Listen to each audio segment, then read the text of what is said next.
Hey, how's it going out there, folks? Welcome back here to the weekend. It is the Earthmaster out here, 11:36 a.m. California time, Saturday, November 9th, 2024 is a date.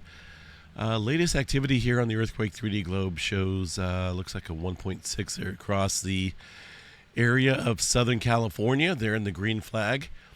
I want to talk about, I was mentioning this last night here in my update that we should start to see an 8.0 magnitude earthquake somewhere around the planet at any given time here, considering that the average intervals here of earthquakes on any given year, we should have at least one 8.0 earthquake every year.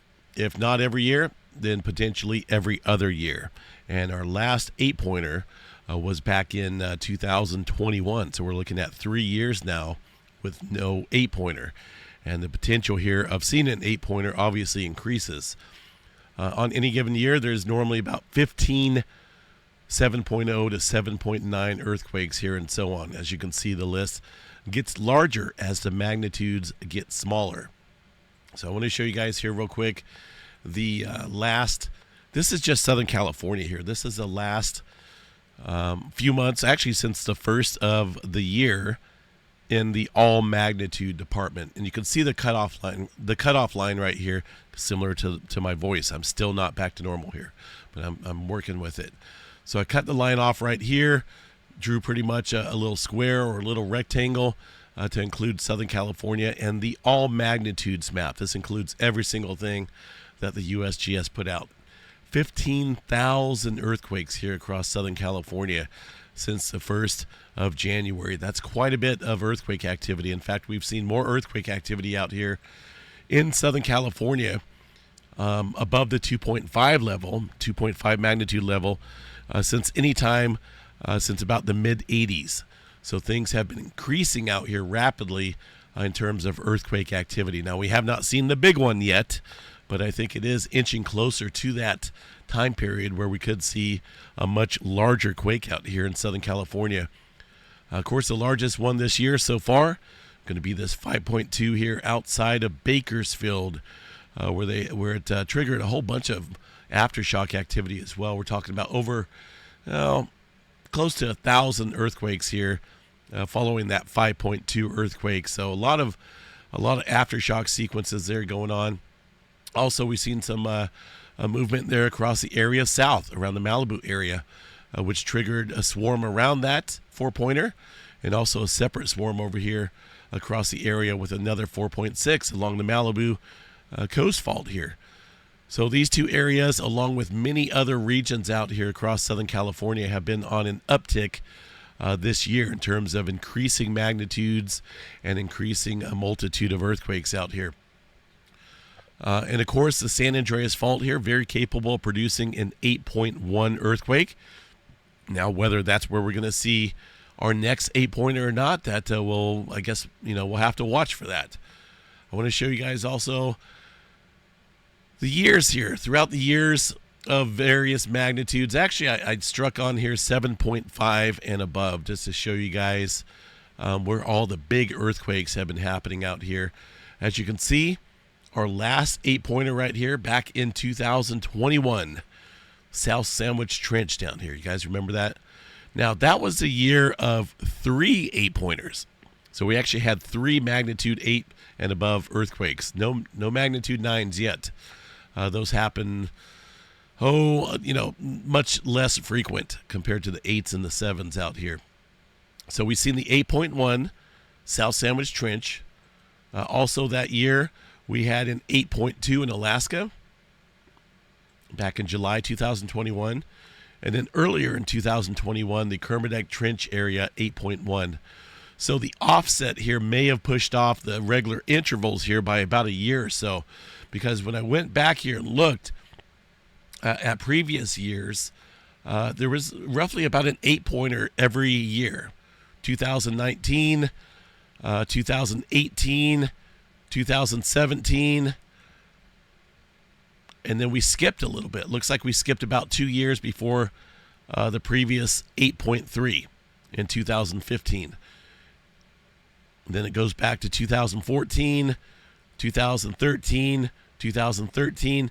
So we are, I think we're getting super close here to seeing an 8.0 earthquake out here somewhere around the globe. History has a way to repeat itself, and nothing here has slowed down in terms of plate tectonics, right? We haven't halted that process, and we don't want to. We need to keep the planet alive and moving. So the 8.0 magnitude earthquake could happen at any given time and on any given place out here. Most likely a subduction zone, which of course extends, there's many subduction zones out here all over the place. But also, there's a transform boundary out here, the San Andreas Fault, the southern branch here of the San Andreas Fault, capable of producing an 8.1 earthquake. So whether it's on there or potentially maybe up in Alaska, I know Alaska here has a history of very large earthquakes, and even though they had a 8-pointer back here in 2021, let me go find that again. That 8.2, 2021. There's still a little bit of gap here in terms of larger scale potential across this area of the subduction zone. That big old 9-pointer, 9.2 back in 1964, that was well inland.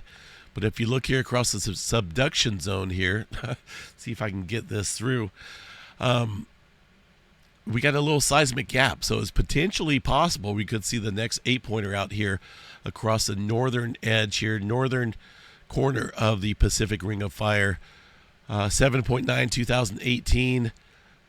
I just don't see any major large-scale earthquake. Well, there was an 8.2, 1899, but that's more so over here across the east of the subduction zone. But this little area right about here, I think, maybe up here for the 8-pointer next. And if you look, let me bring up the most recent data here. We've been watching a pretty decent amount of earthquake activity here across the Aleutian Trench recently. From about the Kuril Kamchatka here all the way across the Aleutian Trench. Even a lot of inland movement here taking place there, all the way up through the state of Alaska, Canada getting some earthquake activity as well.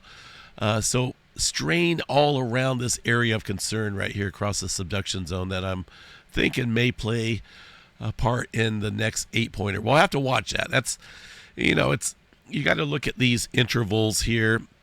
Look at seismic gap zones that haven't really seen a lot of large-scale earthquake activity recently, and an area that's capable of producing an 8-pointer. Again, that 9.2 was much further up inland, but this area right here is seismically absent of any major recent large-scale earthquake activity. And boy, I tell you, this region can definitely produce some large-scale activity, large-scale events. So, and that's just one area. Another area could be New Zealand, where we've seen a swarm of deep activity underneath the North Island, New Zealand region recently. A trail of moderate quakes leading from the Hikurangi offshore, further out here across the Pacific. So this is another area that can easily produce an 8-pointer, and a lot of time has passed. Or we could see an 8-pointer across the southern end of the Cascadia. It's just the possibilities out here are limited, but there's quite a few of them that's capable of producing at least an 8-pointer. And who knows where it's going to be. All I know is I look at these seismic gap zones, and this is just one that kind of pops up in my head, and we'll see what happens here. But far as current activity goes, I mean, Southern California, look at that. That's crazy amount of earthquake activity out here this year. Let's see what's going on here across Southern California. Speaking of Malibu, we put Malibu back on the map here today. It almost seems like when you talk about something, when you think about something, you pretty much can create an event, create your reality. It all comes down to quantum physics and the, I don't want to get into that. My voice will not last that long in order to explain how quantum physics work. You think about something long enough, you can create your own reality, so to speak. Like me, I'll give you an example. I don't like driving in heavy traffic. In fact, it annoys me quite a bit when people drive crazy out there on the road. And so I'm always thinking about that whenever I drive around Chico traffic. And Chico's just crazy traffic out here. It's not a big city, but it's big enough for me. And I'm always thinking about that as soon as I get behind the wheel. So sure enough, throughout my day as I'm driving around Chico, I run into multiple idiot drivers out there that are just testing my nerves. So the thought process here is that I'm creating all this environment around me just by thinking about it. There's that earthquake there that maybe we potentially thought up. So we just got to be cautious about our thoughts for sure, because it can go either way, positive or negative. So 2.5 there across the Malibu area. Another earthquake here, eastern areas of the Los Angeles region, a 1.7. So things are starting to kick up here in the last hour, it looks like. Far as 2.5 and above, that's the only one yet today. Most of the earthquake activity out here generally light and from yesterday. But today's a new day, and it looks like things are starting to increase there a little bit in Southern California. Not a whole lot there for Northern California. One more earthquake here, 2.7 in the Petrolia area.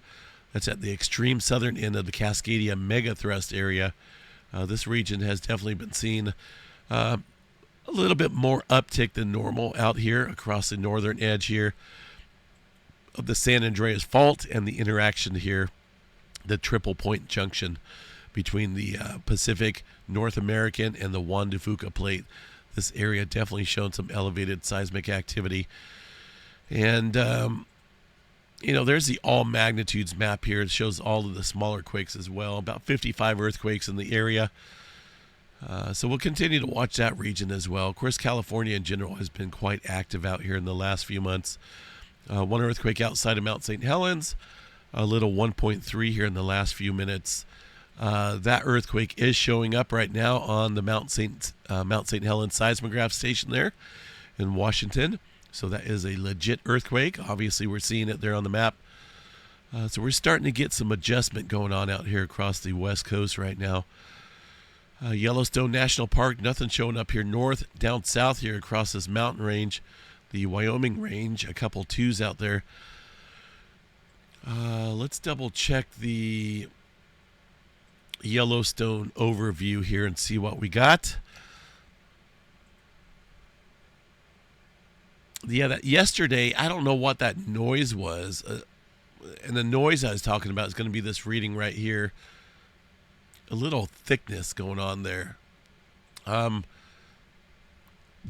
reading showed up also on West Boundary. It's hard to say, if there was something going on local to the seismograph stations, but it's interesting, definitely interesting to see that, because we checked the wind out there yesterday, and there wasn't a whole lot of wind that would be stirring up the noise out there in the environment.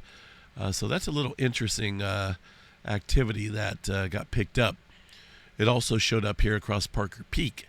It's going to be this reading right here. So it's hard to say exactly what that was, but we'll definitely watch it. There was some earthquake activity following that odd signal. That's going to be this quake right here. And I believe that's going to be one of the earthquakes there from yesterday down south. Let me pull this map back up. One of these earthquakes, a 2.3 or the 2.9, a handful of earthquakes out there.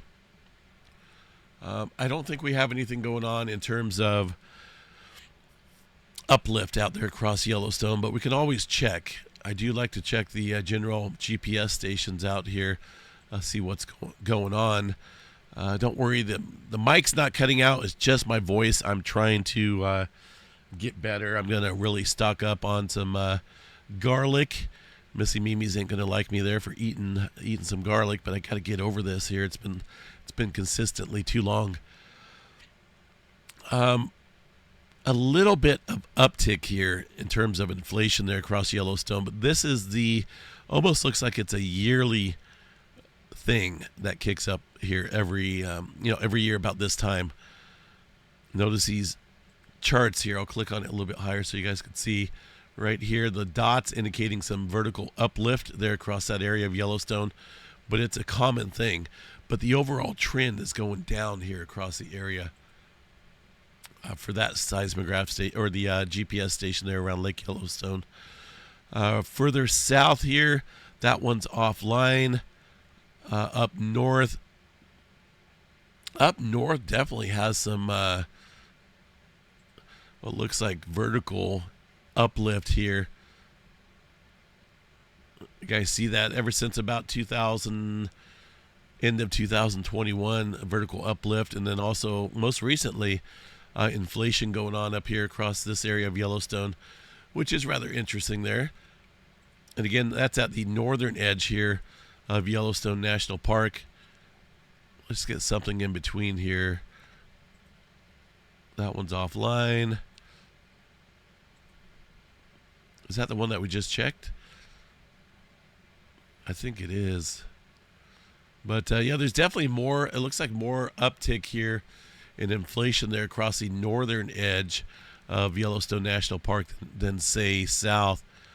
So obviously it's a super volcano, right? But nothing of concern at the moment in terms of any volcanic activity. But it's always interesting to see uplift and whatnot there across the area. There's another station here actually showing some decent vertical displacement here. More so in the last few months than it looks like at any time here. So something may be rolling around well underneath the area. We haven't seen a lot of earthquake activity out here, but this reading right here looks like it could be magma movement. But that's why I always try to check the wind maps and also any thunderstorms and whatnot. So when we went to check it yesterday, there was no wind or anything out there. So potentially that could be something at the Yellowstone area underneath this region that might be, might have to pay attention to it. It looks like it was only picked up here across the northern edge of Yellowstone National Park, but Parker Peak picked it up over here as well. Moose Creek, Idaho picked that noise up as well. It's some type of slow underground movement is what it looks like. So we'll have to remember this date from yesterday about this time and see if we get any further activity like that, because that's rather interesting. All right, moving on here, some newer activity. Panama seeing a 5.8 here in the last 25 minutes or so. Looks like that's at the extreme southern end here of the plate boundary.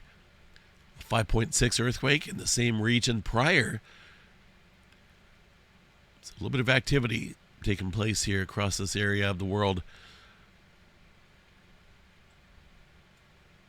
The rest of the states out here, aside from oil fields getting hit from yesterday and today, fairly quiet. There's that Malibu earthquake, 2.5.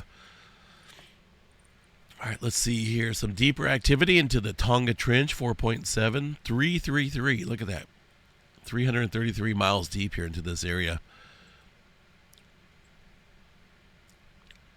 Got some further threes kicking off down there across New Zealand. Nothing big going on there for now. Let's see here. What else we got? Some newer activity up there along the Kuril-Kamchatka. Look at that bouncing back and forth here between the Caribbean, eastern edge here of the Caribbean plate and the western edge. Putting the strain out here against the Puerto Rico Trench recently. This is another area that has been investigated potentially for producing a mega quake. If something big happened out here, that could potentially trigger no doubt, a tsunami. I don't know how it would affect the East Coast out here. Potentially it could, with it being in the proximity here to the south, but there's a little uncertainty on if that could actually produce a tsunami that far away. But the Puerto Rico Trench here, subduction zone here to the southeast, very capable of producing some mega quakes out here. And this area under the strain right now due to all the stress out here against the Middle America Trench in this general region. This area, let me bring this up here real quick. If you think about it here, the Caribbean plate's going to be in the pink salmon color. You got a lot going on here with this little plate. It's being pushed up from the south by the South America plate. Also, rift boundaries out here affect the strain against that plate. The North American plate generally moving up north and to the west here with these arrows. But you got the Cocos plate here, the subduction zone, Middle America Trench. This whole area is where we're seeing today's activity. That, see the two arrows pointing right there, the subduction zone. But when we see further escalation here of earthquake activity, that puts a big time strain here on the Caribbean plate. And that's where we're seeing the elevated seismic activity here following this movement down south here, or to the west, I should say. So we'll continue to keep an eye on that. Any type of squeezing on this plate boundary, if there's enough strain, will produce earthquake swarms and potentially some larger earthquake activity out here. It's not happening right now. There was a 4.7 there on the Puerto Rico Trench earlier this morning, along with a handful of smaller quakes, but we'll definitely watch that there. It's an area of interest with any type of elevated seismic activity. Some movement further out in the Atlantic, 4.7 there from today. Also down south, a 5.1. So things are starting to kind of kick up out here across the area. A little bit of further movement out here across the Japan region. Let's see here. There's a 4.5. Now, all the activity here recently across the Izu Trench. In fact, we got to go back the last 7 days to see this little swarm out here. A lot of this from yesterday. Today, yesterday, and the day before. A swarm of activity. Watching this area for some further movement. Most of the time here, the strain out here that we're seeing applies right here across this plate boundary. And of course, Taiwan, the subduction zone right here that the Japanese government has put out a mega quake warning for recently, is seeing a little bit further newer activity with a 4.5 this morning. So that's why I'm saying all the activity back here, applying the strain against that subduction zone that's capable of producing, well, at least an 8.0 earthquake. This could be the area that may see the near soon-to-be 8-pointer. You just never know. It could be anywhere. You pretty much just got to watch areas of elevated seismic activity where all of the swarming and the strain has been applying here recently. And that's just one of the areas that needs to be watched. Let me grab a drink here. Drinking some orange juice, trying to stock up here on vitamin C. And it's not, I feel perfectly fine. It's just my voice box. It's really weird. Definitely weird. I got an appointment set up Monday if it doesn't get better, because this has been kind of persistent here for over a week. And that's not normal. Definitely not normal. I don't get sick like this. All right, let's see what else we got out here across the world here, folks. Obviously, some elevated seismic activity ongoing today. Mediterranean region, a little bit less active than yesterday. A lot of these red color rings here indicating older movement there from yesterday. So there's a handful of newer quake activity out there around Turkey northward. Some movement there across the Himalayas. Big island of Hawaii. Let's go check out there real quick, see what's going on over the hot spot. Nothing major. Nothing major at all. Let's double check, see if they've got the equipment up and running. Last time I checked, they haven't. And I say that because I'll show you guys.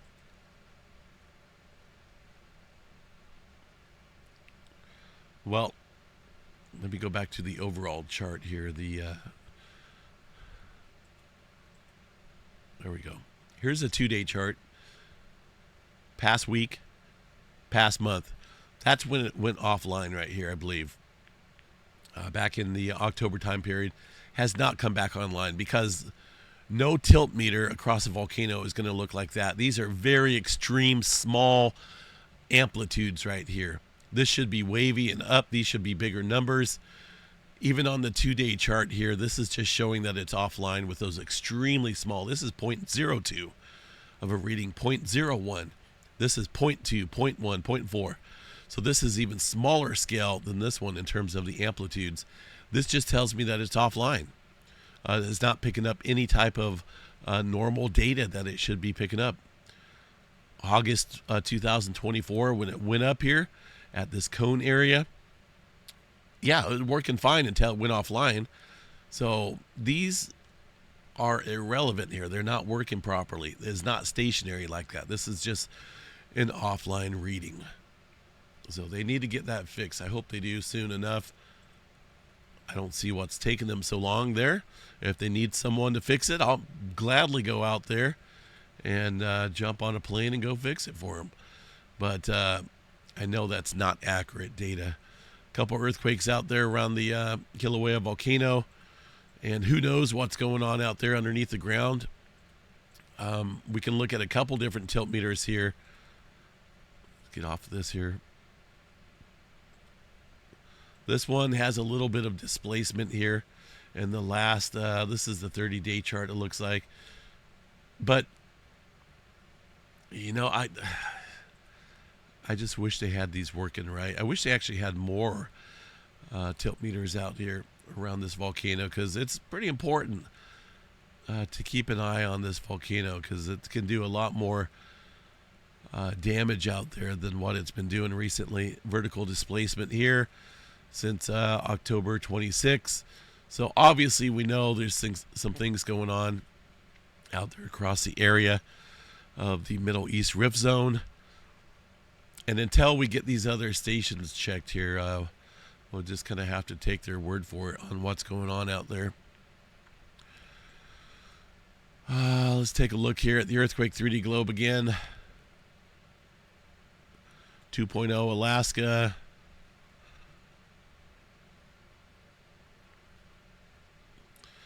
All right.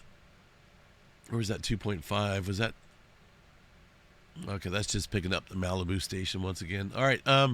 Space weather activity. Let's check this out real quick, see what's going on.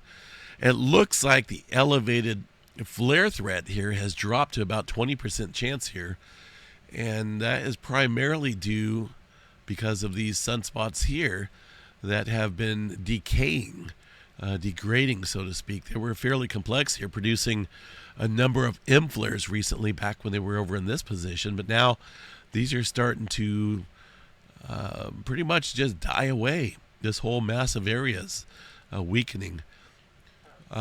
This area back here still shows some close proximity of the magnetic colors in this magnetogram image, so there's still a remaining threat here for some X flare probability, but not quite as much as originally had forecasted there before these other sunspots weakened.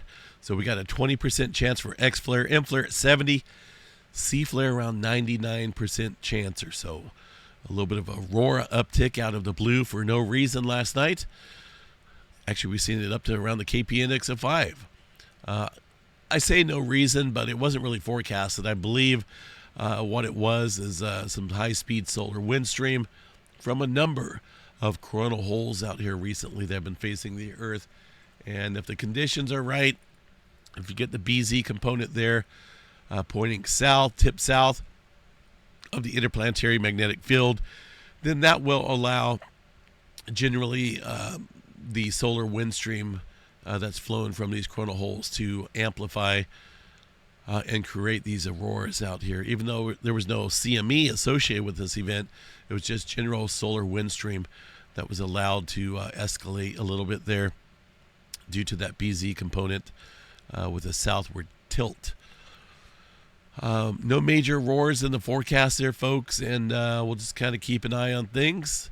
This is what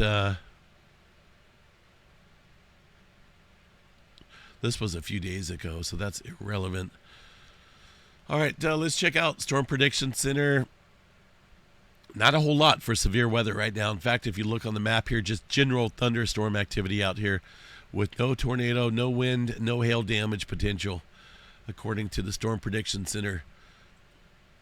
This tropical system down here going to pull up Well, the low pressure is going to pull up a little moisture here from this tropical system as we head into this weekend and early next week, bringing some rainfall out here across this area. I know these guys have been dealing with some drought, so they got some rain headed that general direction. No threat here for this tropical system as it will dissipate further in the Gulf of Mexico. Got a little bit of rain out here for California. Not expecting a whopper of a storm, but we'll take anything we can get. More severe weather lined up here for Oklahoma and this same area that's been impacted by tornadoes here recently as we head into early. This is going to be looks like next Monday. Not this coming Monday here in a couple days, but the following Monday. And, of course, this could all change, but it looks like the patterns are picking up on some type of severe weather event. After that, well, I guess we'll have to see what happens out here. A little bit of cold air dipping down here across the good portion of the eastern portion of the country here. Cold temperatures. All right.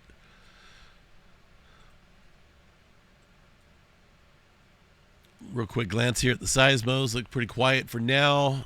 Again, these 8-pointers, it's potentially at any time here we could see anything stir up here, folks, for 8.0 or greater. Remember, 2021, we're looking at over 3 years now.